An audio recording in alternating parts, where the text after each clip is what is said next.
Welcome to all of you. I am grateful that all of you decided to join in tonight. And I know many people have asked for the recording, so we'll welcome them in from wherever they're listening later. And I wanted to start with an intention. So as many of you will learn through this talk, I also teach yoga, and I think it's really lovely to start with an intention. And we often think of an intention as a serious thing, but it can also be just an aspiration or a wish. And I think when we're talking about a topic that can be sensitive for a lot of people, starting with an aspiration or a wish is lovely. And so my aspiration and wish for this talk is to build community and decrease the isolation around this mental health topic, to decrease the stigma, and also to be a helper and be the helper that I wish I had found earlier on in my own journey of loving someone who struggled with their mental health. I know that it is a gap in care in our country, and that almost every family these days has someone struggling with mental health. And so just acknowledging that that also means that their families are having an experience with it as well. And there's very little support for that, and there's very little conversation around it. And for this group of women of Dartmouth in particular, I think for people who are successful high achievers, the stigma is even greater, and we talk about it even less, and we tend to have thought patterns and judgments about it that weigh a little bit more heavily. And so I say that sharing my own personal experience with it, and I'm hoping that this will help you. So what I would love to start with is, just in the spirit of building community and lessening some of the isolation and stigma, is if you feel comfortable, pop in the chat box who you are, what your relation to Dartmouth is, and why you came. And that is up to you in terms of what you feel like sharing. So I think it would be lovely to just build community and help us all get to know one another. So, and if there are any tech issues, definitely let me know either in the chat box or raise your hand. I would very much appreciate it. So I would also love to start with a moment of mindfulness. It's something that I'm going to bring up throughout the talk. And I think that we often move through life and move through the world very quickly and don't take a moment to be. And so I wanted to begin just by taking a pause and reconnecting together, and also trying out one of the practices that I'm going to bring up in this talk that I think is super helpful for those of us who are struggling, have family members who are struggling, and therefore potentially struggling ourselves. And so the practice that I wanted to offer is something called hand to heart. And it's really as simple as bringing one hand to your heart and bringing the other hand atop. And I encourage you all to try it. It's something that I've been practicing for several years, and there are some scientific studies around it decreasing the cortisol in your saliva and releasing oxytocin, which is a feel-good hormone, essentially. So as we practice a few moments of mindfulness, I encourage you all to just bring your hand to heart and notice how it feels, and acknowledge that you have a heart, and that sometimes it hurts and sometimes it struggles. And this is something that I recommend you take up as a practice, and practice as often as possible. So if it's comfortable for you, if you're driving, please don't do this, but if you're in a safe spot, find your sit bones and connect them into whatever you're sitting on. Finding that sense of calm and grounded, that's often not easy to find when we're living with someone who's struggling with their mental health. And tilt your pelvic bowl forward and sit up nice and tall. Stack up your spine, each vertebrae all the way up to the sky. Reach the crown of your head to the sky, and take in a deep inhale and an exhale, letting it out. And take in another deep breath. Press that heel of the hand into the heart space. And exhale, let it out. And one more inhale through your nose.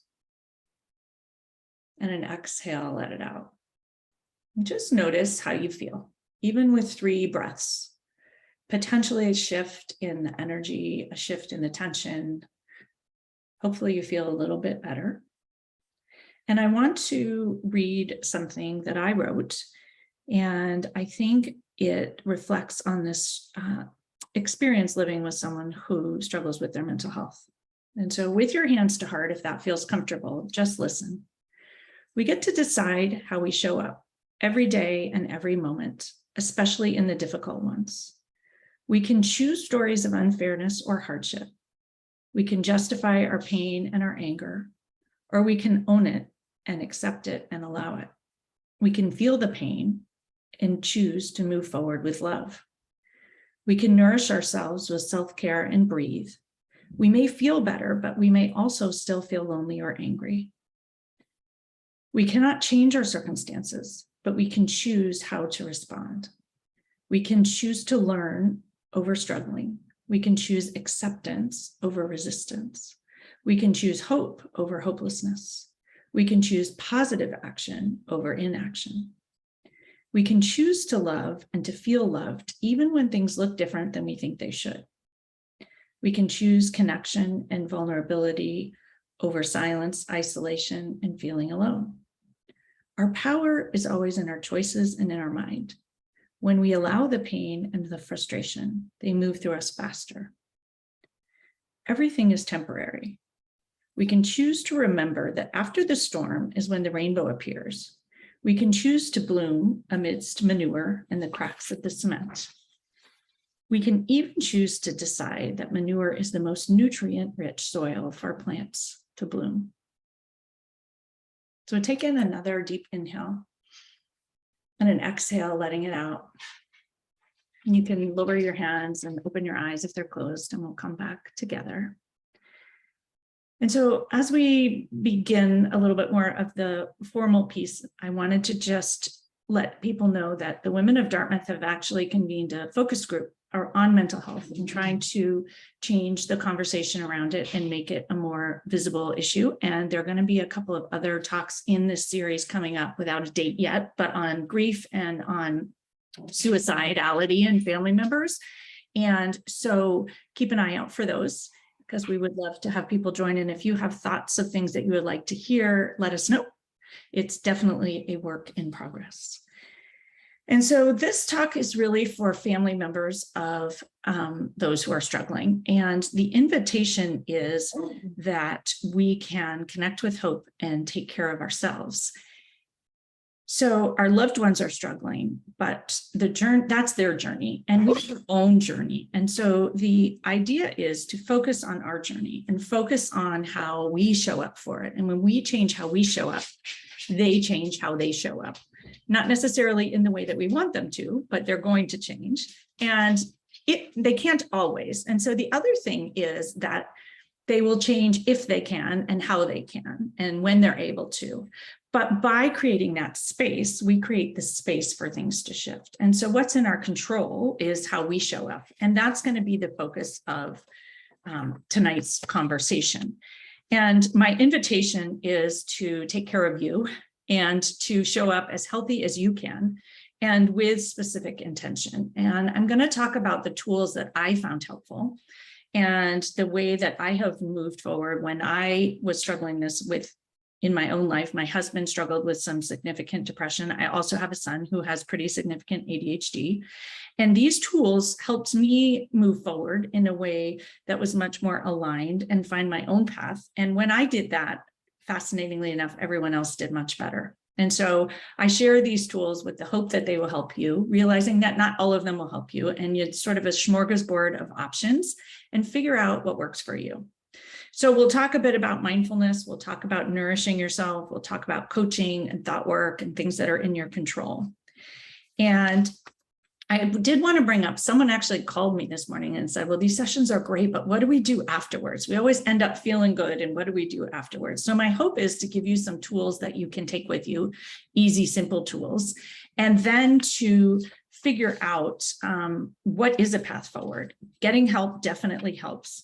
And we often think that asking for help is giving up. And I would say that asking for help is not giving up. And so continuing to ask for help, continuing to get support, being vulnerable, opening up the conversation, that's where the solutions lie. So I will just give a little bit more of a formal introduction, and then we'll pop into a bit of a talk. And then I'm hoping that people will have thoughts and comments about what I brought up and specific issues that you might be struggling with that you're willing to share after I share the more formal part. So I am a Dartmouth 91. I am also a physician. I graduated from UCSF in '97. And I am now a certified coach. I also teach yoga, and I have worked in physician wellness my entire career in medicine. And so a lot of the tools that I bring up here came up through my wellness training, as well as my coach training, and as well as my yoga training. And then I am a mom of three young adults essentially now. So I have a 26-year-old, a 22-year-old, and a 17-year-old, all boys. And I am a wife, so I'm about to have my 30th anniversary. And my husband struggles with pretty significant depression and anxiety, which is maybe or maybe not related to the depression. And he also has, I would say, an informal diagnosis of Asperger's. He realizes that he has it. I realize that he has it. But when we were young, they didn't diagnose people with this. And so I raise that because I think many people who come to these sessions are also in a similar situation.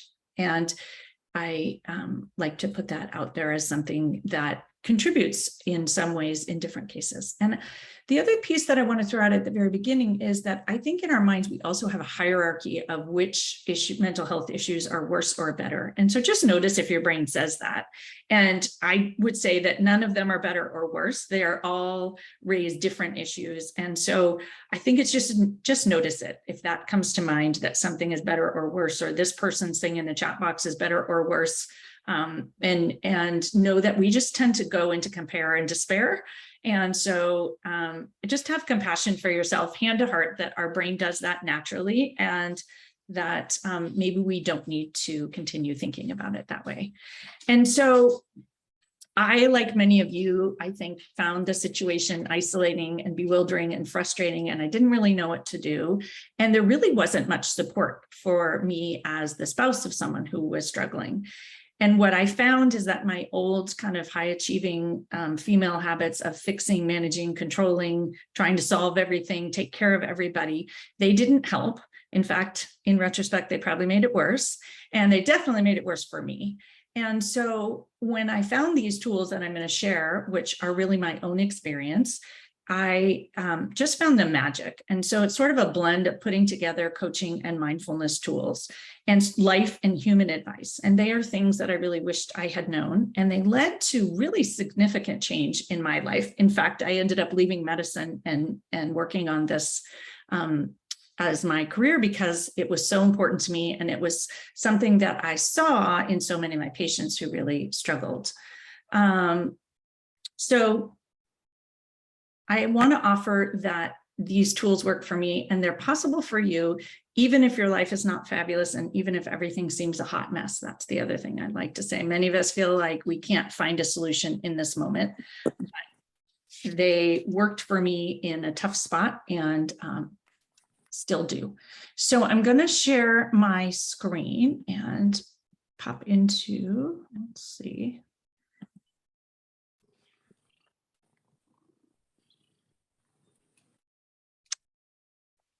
A little bit of the talk, and then we'll get into the conversation. So the main message of this talk is to help yourself. And interestingly, the title that I gave it was How to Help a Loved One. And there was purpose to that in that all of us are helpers and we're willing to come to talks to help others, but we're not necessarily willing to come for ourselves. So I just want you to notice if that helped you come and to realize that by helping yourself, you will be helping those that you love. And so if you need to use that as a way to move forward, please do. I also want to offer at the outset that there are no prizes for the most suffering. And I think many of us are, as women and high achievers, we're by nature, we are sacrificers and martyrs and carers and overgivers. And we often end up in this sort of victimhood spot. And I say that with love, but we may also be victims. And I don't want to minimize that if any of you are, but that the taking on that role is disempowering. And so notice if that's who you are. Notice if you're actually attached to this idea of struggle and suffering. And for people in healthcare, we were trained to sort of, it was important to suffer and struggle. And that's what made things worthwhile and made our work important. And so I think we bring this home and you may find that it's impacting your experience. So I just want to offer there are no prizes for the most suffering. The other thing is that it's hard enough when someone you love struggles with their mental health. And so don't make it harder on yourself. That's really what I hope to offer tonight. And thought patterns that we have inherently do make it harder. So some of those I mentioned, that savior martyrdom, but also we tend to be people pleasers. We tend to, as high achieving women, be judgmental of ourselves and others. We're very much perfectionists. We think a lot of things are urgent, and maybe they're not all urgent. And as someone who was trained in medicine, we were trained to think everything is urgent. And we also don't like uncertainty, most of us. And so just realizing that those patterns make this experience harder. So don't make it harder on yourself. And then this thought that I brought up in the beginning, when you change how you show up, others are much more able to change how they show up. So you're shifting energy and showing up in different ways actually creates space for the experience to get better. And how you show up is honestly the only thing in our control. We often think lots of other things are in our control, but not necessarily true. So an offer to connect with hope.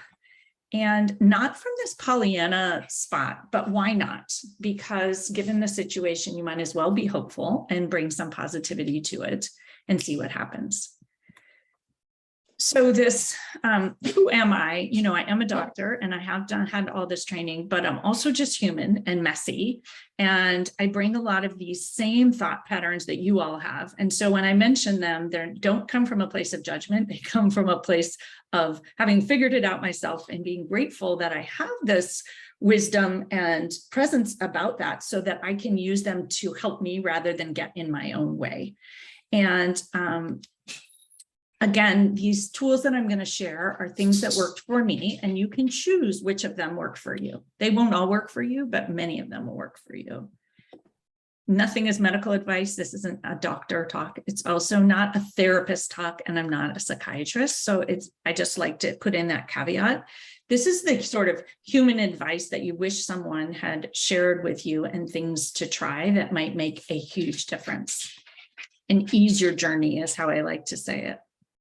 So the first suggestion is to take care of yourself as completely and fully as you can, because when we do that, we can take care of others much better.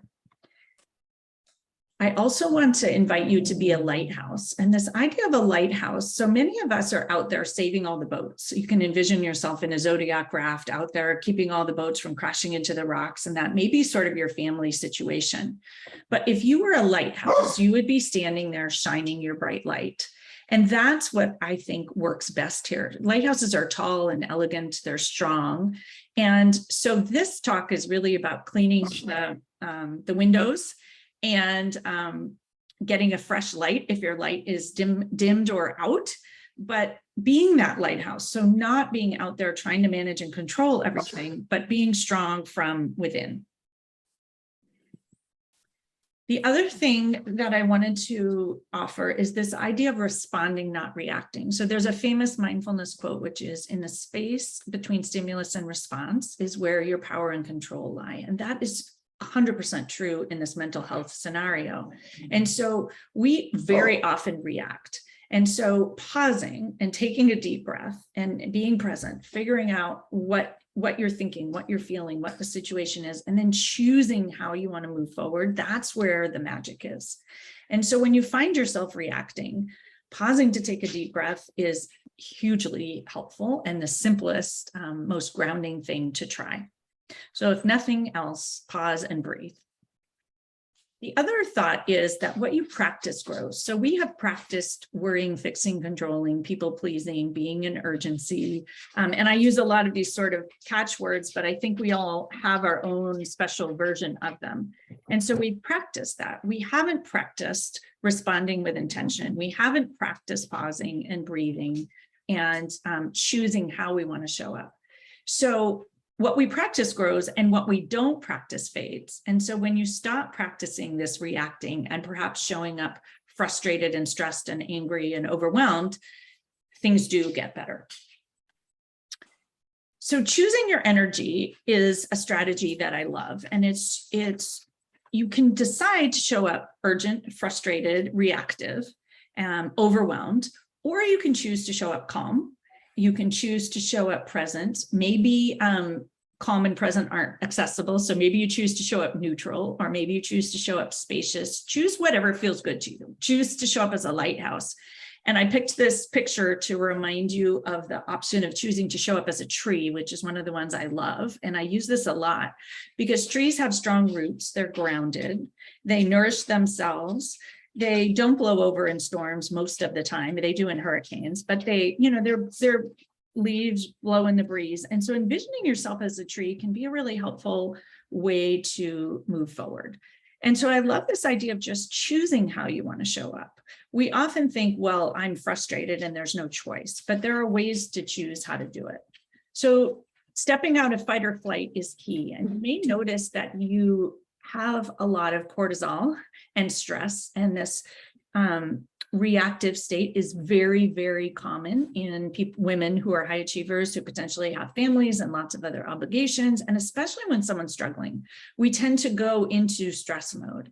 And so getting yourself out of that is super, super helpful and something that is in your control. And so that's why I bring up mindfulness. That's why I bring up the pausing and the breathing. There are lots of other options as well. And so I often talk about practicing calm. I actually went back to yoga, as I say, and signed up for a full year of yoga. And I just literally went and started with one breath on the mat. And from there, I progressed. And I'm not someone who stands on my head or does anything like that. It's really a practice of bringing your mind and body into the same place and slowing down. And for many of us, that's really hard to do. I ultimately became a yoga teacher because I found the tools so helpful. But I think just this idea of how can you practice being calm is really, really powerful. And you can do it in whatever way works for you. So yoga works for some people, breathing works for some people, mindfulness works for some people. There are practices of restorative yoga, which are literally putting your feet up the wall. That can change your whole physiology. Some people put their head on a block because that's grounding. And so figuring out a way that helps you find calm and helps you find centered, and that can be super changing for both you and all of those that you love that are struggling around you. Nourishing yourself well is the other thing that I like to advocate, and that can be food, but it's also, for example, flowers, buying yourself flowers, gardening, things like that, and thinking beyond this idea of an oxygen mask. And so we often say, oh, put your oxygen mask on first, but I would say nourish yourself with things like laughter, or nourish yourself with clean sheets, nourish yourself with rest. Our bodies actually know how to do this. So the heart in relaxation, that's when it nourishes itself. And so I like to think of that, because I think many of us as high achievers think that rest is not productive. But rest and relaxation are actually when your heart feeds itself, and it feeds itself first. And so I use that as a very clear visualization of that's what I also need to do in order to function well and healthily for the long term. So if that vision helps any of you, I encourage you to borrow it. Nature is another one. So can you just spend some time in nature? You don't have to meditate if that's not what works for you, but go sit outside by a tree. Go look at something green. There's lots of evidence that that helps in terms of up-leveling your parasympathetic nervous system, which is the calm, rest, digest. And when we are in a parasympathetic state, we can actually make decisions much more clearly. That's when we choose that response. And if you think about it, when someone you love is struggling, when you bring that calm, parasympathetic, easy energy, they have the space to sort of figure things out. When we show up frustrated and fixing and all of those things, it causes more stress and exacerbates the situation. Treating yourself with kindness is the other thing that I guess I shouldn't have had to learn, but I did. And I'm expecting that many of you inadvertently don't treat yourself with kindness as well. And so kindness can look like asking not helpful questions, catastrophizing, thinking about worst case scenarios, thinking about what could go wrong rather than what's going right. Also feeling shame, blame, guilt, which is very, very common in many of us. That's also not necessarily treating yourself with kindness. And so noticing that when you feel those, we also release more cortisol, we also release more norepinephrine, and that causes a stress. And then we show up in the same reactive state. And so treating yourself with kindness, the first step is actually just not being mean to yourself. And I would suggest that you start to notice how often you're mean to yourself and stop. because from that state, we're much better able to show up healthy and happy and care for others in a way that feels better. And when we do that, we're modeling that for other people. And people who struggle with mental health tend to also treat themselves very meanly. And so if this is one thing I can offer is treating yourself with kindness. And you'll notice in all these pictures, I'm practicing hand to heart because I'm trying to send a subliminal message in case you're not noticing that you should do that, which is an act of kindness.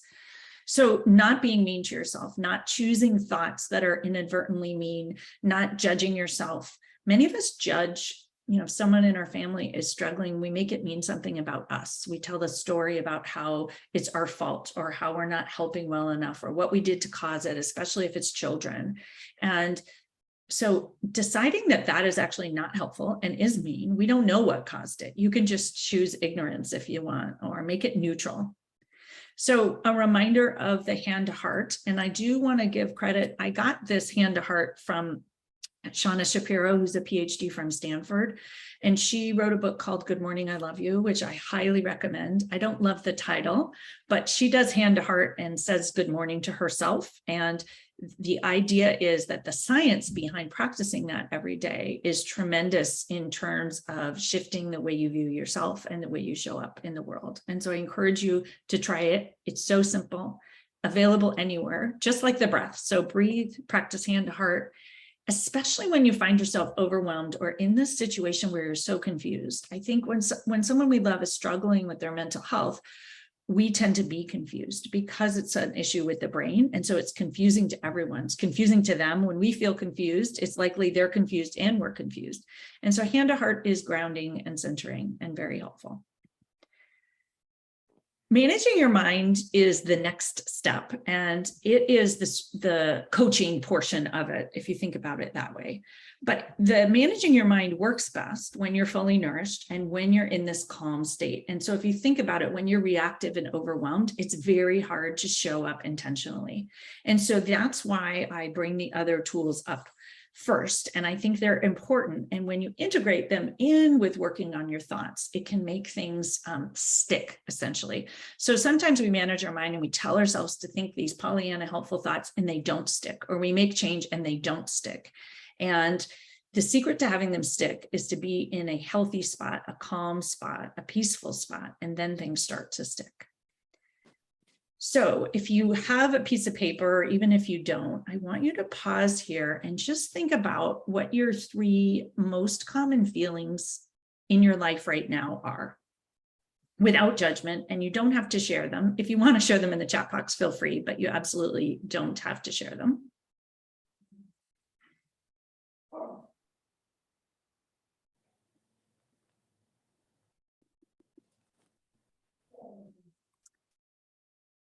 And the follow-up question is, why do you have these feelings? Why do you feel this way?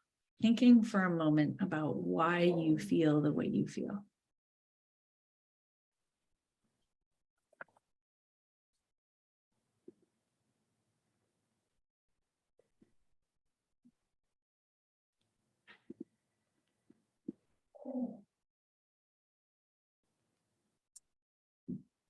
And we will get to how you want to feel later. But what I want to point out is that generally the reason we feel the way we feel is because of the thoughts and the stories that we're telling about our situation.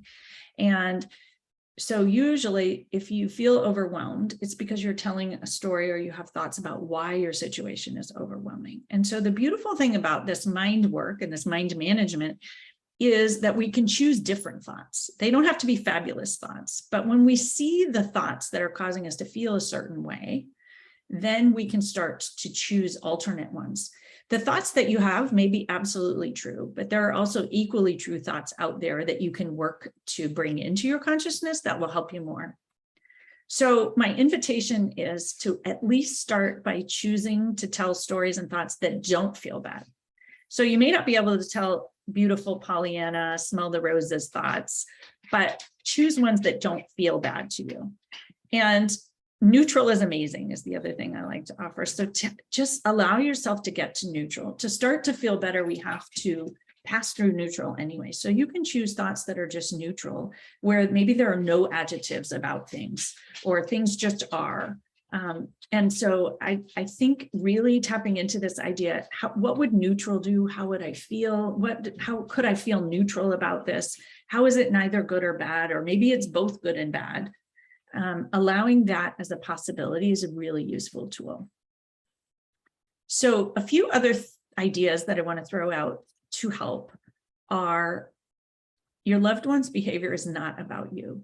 I shared this in the last session that I did, and there was a lot of chat conversation about it. And so I added, even if they tell you it is. And I think that sometimes when our loved ones are frustrated, they will tell you it's about you. It's because you did X or because you did Y. But underneath, it really is about them. And so just remember that what other people do is really more about what's going on in their internal state than it is about you. We tend to tell stories that it's about us, and they may tell us it's about us, but hand to heart, is not your fault. This is not about you. It's not because of what you're doing. Focus on what's going on within you, and they are having their own experience. And this is a very liberating and healing thought. And so I think also it works amazingly, even with colleagues, with children. Like when your child's having a temper tantrum, it's not about you. When your parent is having an issue, it's not about you, but we make it about us. And so just remembering, I just carry this thought around with me all the time. Uncertainty and discomfort are not a problem, is what I like to say, but they're also expected. And so when we have uncertainty and discomfort, we make it a problem. We have to fix it. We have to make it go away. And so realizing you don't have to. I would say when someone you love is struggling with mental health, this is expected. And so while we may not like it, when we stop resisting the facts that it's there and stop trying to fix it and change it, things can get so much better. You get the spaciousness back. You can breathe a little bit more deeply. The other offer is you don't have to understand. Most of us who are smart want to understand. And if we're fixers, we're like, well, if I understood, I could solve this problem. And in my experience, when someone's struggling with mental health, it's really hard to understand. They don't even understand. And again, it's because the mind is involved. And so we don't have to understand to move forward. We can just choose to move forward. We can choose thoughts that feel good. And we don't have to get caught in this, I have to understand, how can I sort this out and explain it all? It may not be explainable, and that's okay. So you can move forward, you can choose to let go without understanding. It's also, I'll say, usually not urgent, but our brain wants to fix these things urgently. And so I like to think of it as an urgency tax. And the urgency tax is very emotionally expensive. And so letting go of this idea that it's urgent can be really, really freeing, and reminding yourself, okay, what is urgent? Because this gives you a chance to go breathe and pause and all of the other things. Resistance is very expensive is another one. So when we resist the fact that things are happening, we find them, we want them to be different. It costs us a lot emotionally. And so what I would offer is this idea of accepting. I am not a huge fan of radical acceptance. So I like to accept and be angry, accept and not like, accept and be sad, accept and be disappointed. You can accept and be frustrated. So when you add the and to the accepting, it gives you back some agency and makes you feel empowered. And I like that. So I offer it because it feels better. And when things feel better, it's much easier to move forward. Asking good questions is another fabulous tool. So when you ask good questions, you get good answers. When you ask bad questions, you get bad answers.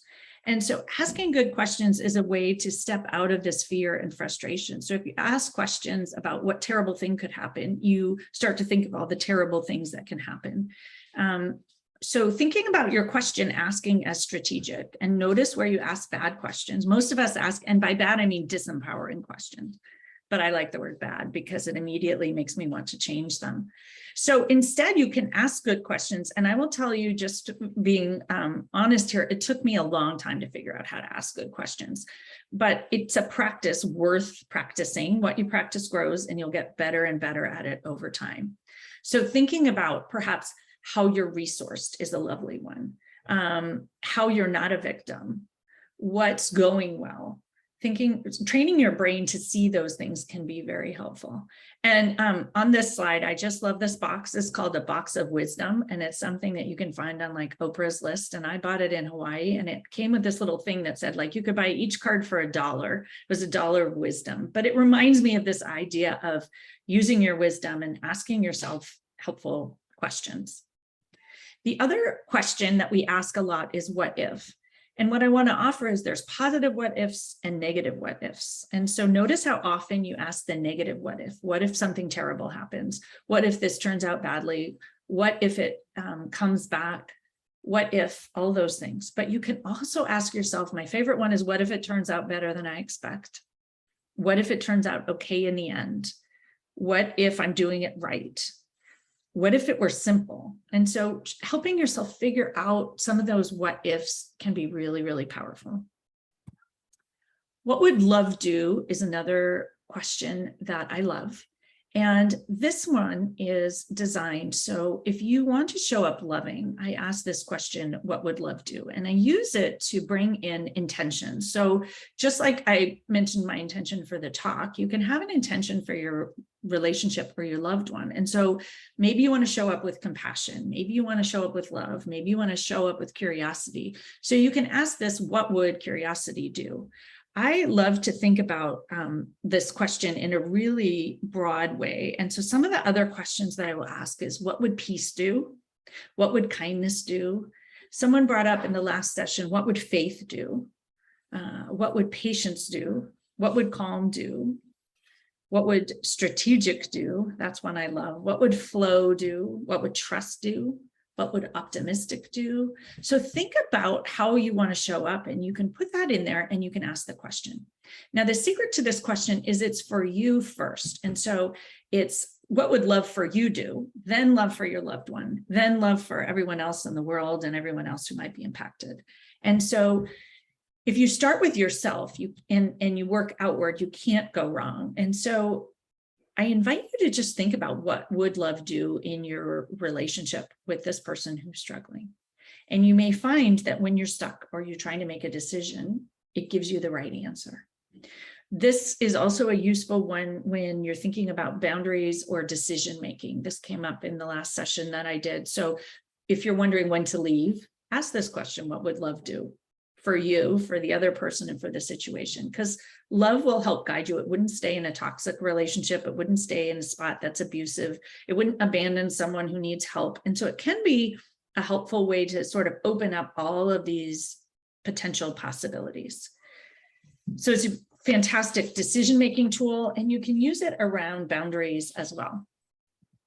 And then what's in your control is the last bit that I think is super, super helpful. So focusing on what's in our control. We tend to focus on all the things that are out of our control. And when we try to control things that are out of our control, we feel terrible, we feel anxious, we worry, we get frustrated. And so I invite you to think about what's in your control. And right here now, perhaps just make a list of a few things that are in your control. And to help you think of them, I like to think it's what you do, what you say, and what you think and feel about it.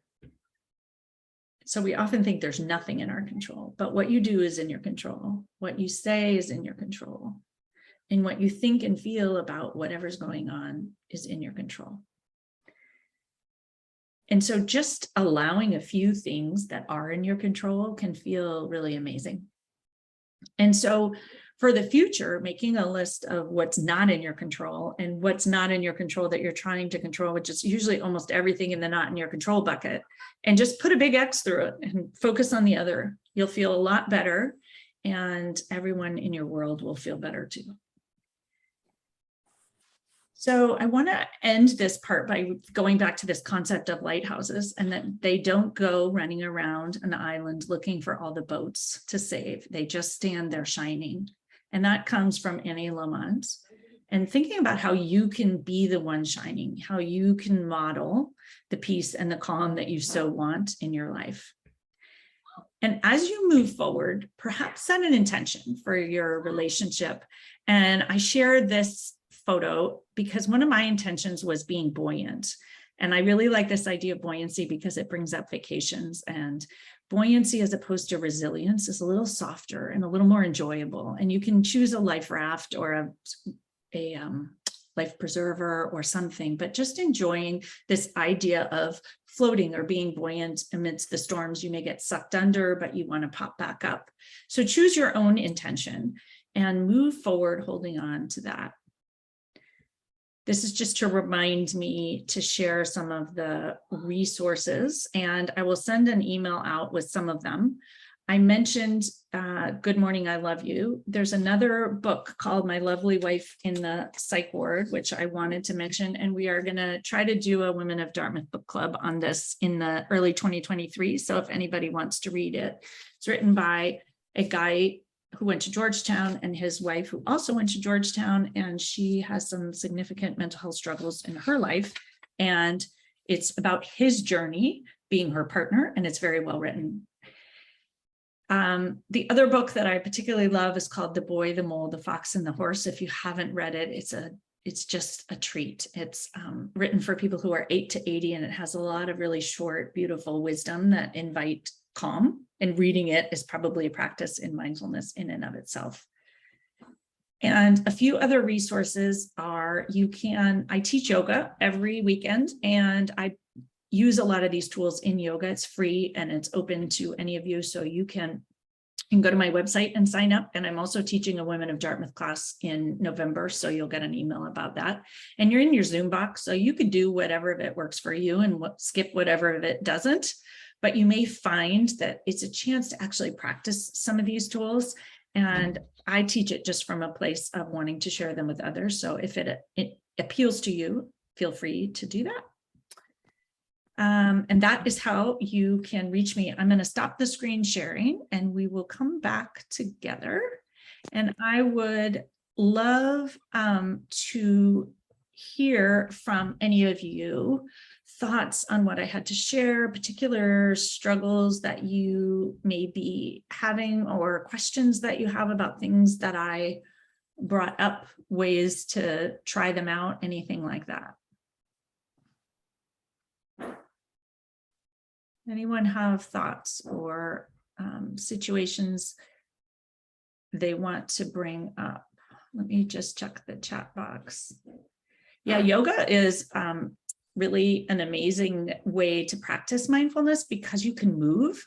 And so I find some of us have trouble sitting still, and that when we are mindful and move at the same time, it's easier to tap into that space of calm and peace and get your parasympathetic nervous system up leveled. There are many different kinds. So yoga doesn't have to be standing on your head. It doesn't have to be hard. There's restorative, there's yin. So if you haven't found something you like, I encourage you to try it. Even philosophically, there's a lot of strategies that can be really helpful. Oh, how can you choose your feelings? Yeah.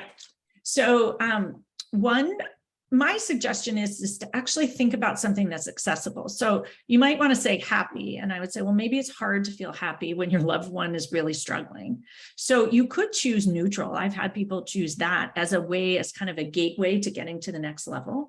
Maybe you want to feel connected. Maybe you want to feel compassion. So I often suggest, I love words, and I find that finding the right word is really, really helpful. Sometimes people want to feel light. They just want to feel less burdened. You might think about how you feel and decide, okay, well, I want to feel the opposite of that, but pick something that's accessible. And once you've picked the feeling, then you can start to pick thoughts that allow that feeling. Some of you may be, and I'm wondering if the person who put that in the chat box is this, sometimes we have a harder time connecting with feelings, but we can connect with thoughts. And so maybe we want to think that it's not as bad as we think. And that then you can decide, well, how does that make me feel? And is that better? The other thing is, don't get all the way to how you want to feel, like little step by little step by little step. I don't know if you've seen that. There's a picture of where you, like on the ladder, if you skip the middle step, it's really hard to get there. And so little step by little step. So we can't go from feeling frustrated and overwhelmed and angry to feeling happy. So you want to that's where you pass through neutral, or maybe you feel less frustrated, less angry. And So moving step by step would be really helpful.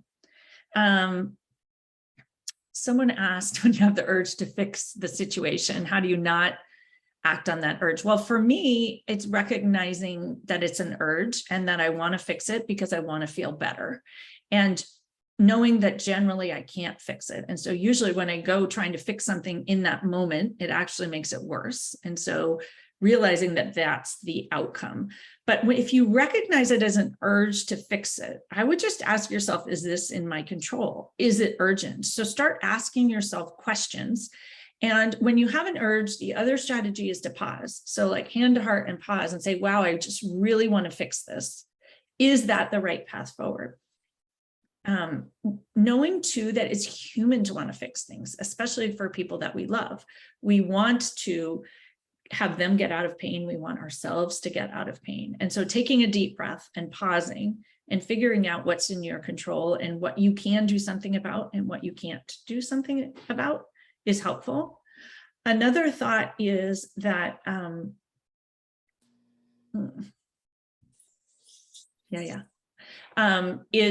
is just realizing that when we are responding to an urge, we're generally reacting. So make sure that you're responding and recognize that it's an urge. And is your response what we call buffering, which is we want to fix things just to feel better in the short term, but it doesn't make things better in the long term. And so what if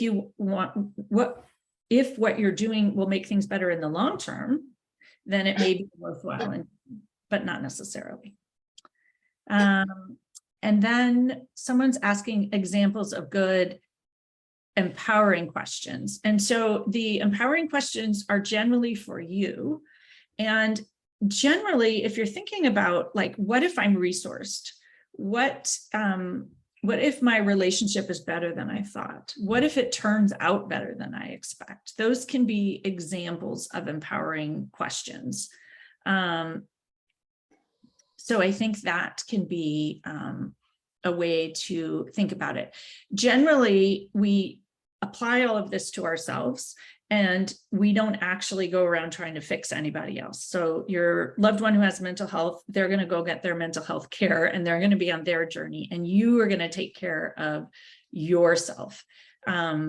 And so I do think it's staying in your own lane as opposed to, which doesn't mean that you don't care and you don't love and you're not there to listen. And that's why I love this idea of asking what love would do. Would love go out and intervene, or would love take care of you and be the healthiest version of you that you can be?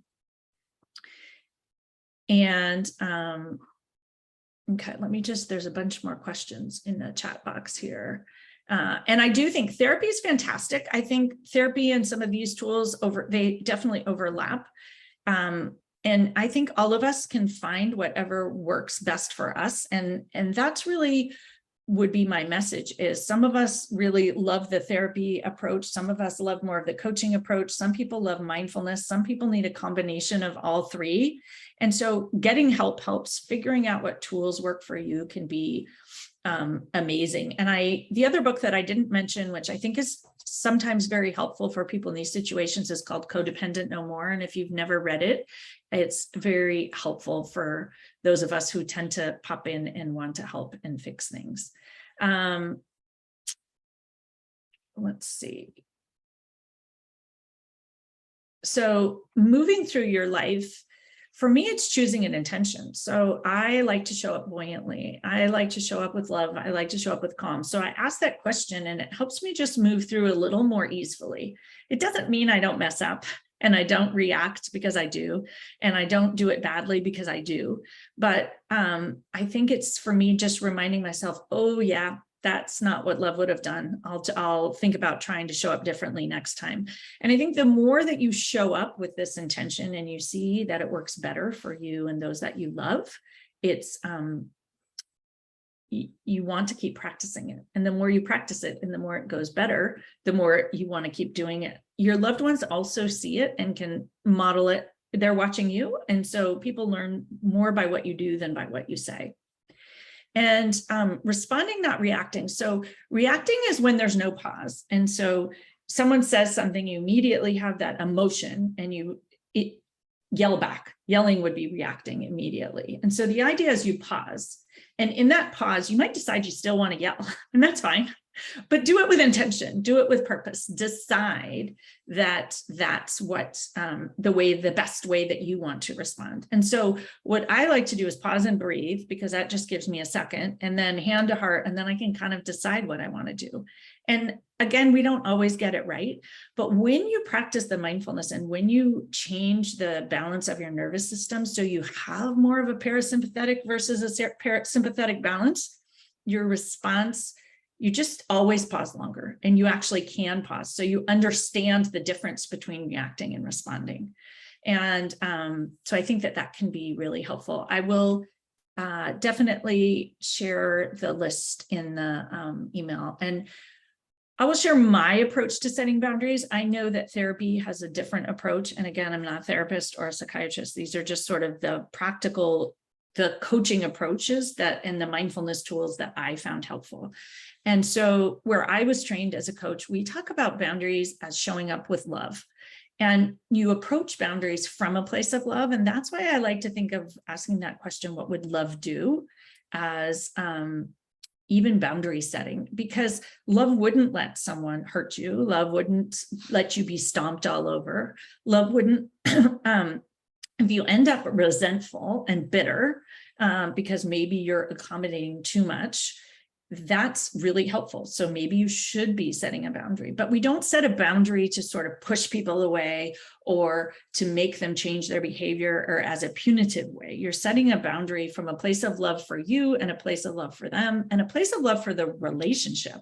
And so that's what I find is if you don't set a boundary and instead you're bitter and resentful and it makes the relationship just feel sour and icky and you don't really want to be in it, well, it's loving to set a boundary in that case.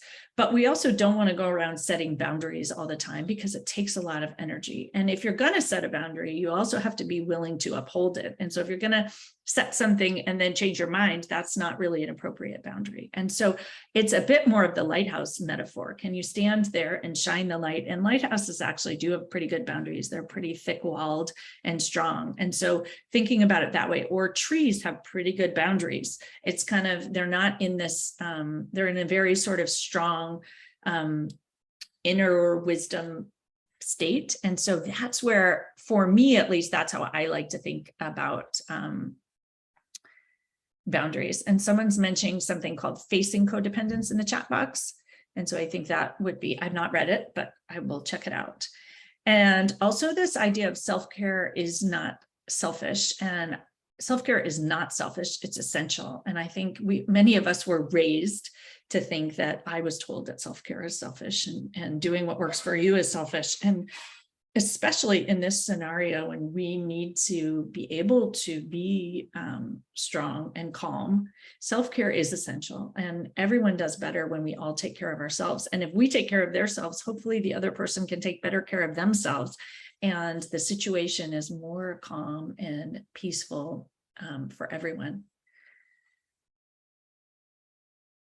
I love that in the chat box, I've learned that self-care is not selfish. Letting go of what I can't control doesn't mean not caring, and that I have a right to find happiness even though someone else you love is struggling.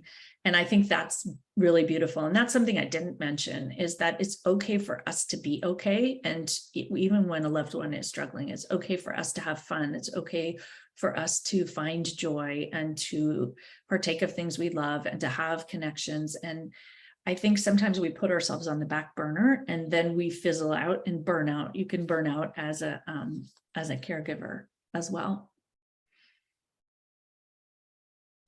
Anyone else have thoughts they want to share? Questions to ask?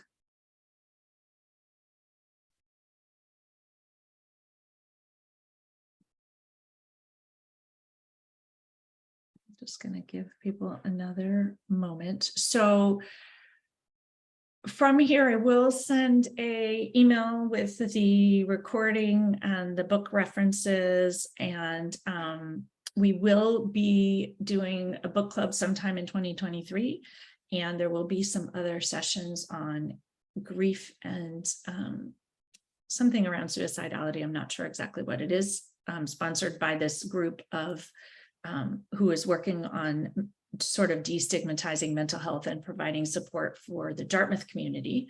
So if anybody is interested or has topics that they would like to have us discuss, please, you can send them my way. You can send them to Amanda Rosenblum is also working on this. So we'd love your thoughts there. And I'm also happy if anybody wants to connect by email or join me for something else. There are a few other relevant things that popped up. So guilt to me fits in the same category as blame and shame. And many of us have this habitual pattern, especially as high achievers, of guilt, blame, and shame. It's there's a fabulous chapter in Good Morning, I Love You around guilt, blame, and shame. But the idea is it's actually a little bit like we use it against ourselves, and it is something that causes that release of norepinephrine and cortisol again.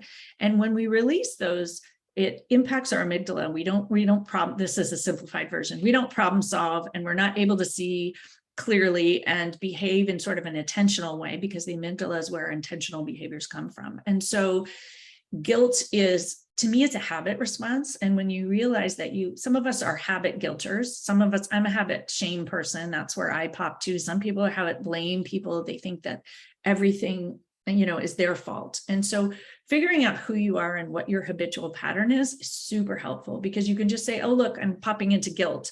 It doesn't actually mean I should feel guilty. It's just the way that I think about it. And you might ask yourself a question like, should I feel guilty, for example? And so I think that can be asking questions around why you feel certain ways, and using curiosity in a strategic way is what I would say, thinking about it that way. Let's see, there's a few more things if you're not in physical proximity, I think physical proximity or not, even when you show up, I even think about it, when you're calling your mom, for example, you show up with an intention about how you want to show up, what energy you want to bring to the phone call, or even what energy you want to bring as maybe you're sending a text or a check-in. You think about, you can ask the same questions. What would love do? Or what would compassion do? And maybe it would send flowers, or maybe it would send a book, or maybe it would send a text.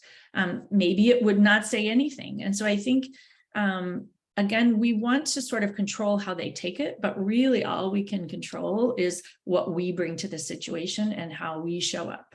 And so choosing that with intention.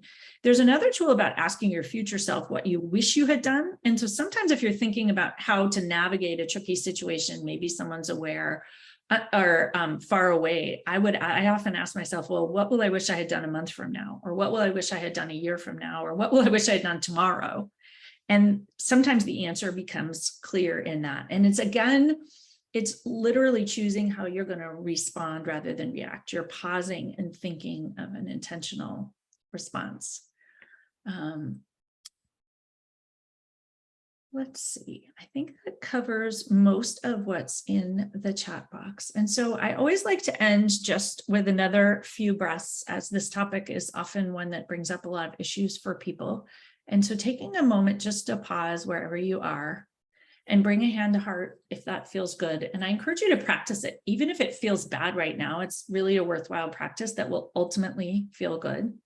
Take in a huge inhale and an exhale, let it out through your mouth. And noticing that even one breath can change how you feel. Take in another inhale and an exhale, let it out. And take a moment to send that heart of yours some good wishes, some kindness, appreciation for all the hard work that it does, and appreciation for all the ways in which you have shown up. All of these ideas are not to blame yourself for how things have gone so far, but to just light that light a little bit more brighter so you can shine, and give you some tools to try out going forward. What if it could be better than it is? What if it turns out better than you expect? Sending yourself love and taking a moment to send all those that you love. and everyone here on this call and session love. And take in another inhale through your nose and an exhale. And we'll come back together.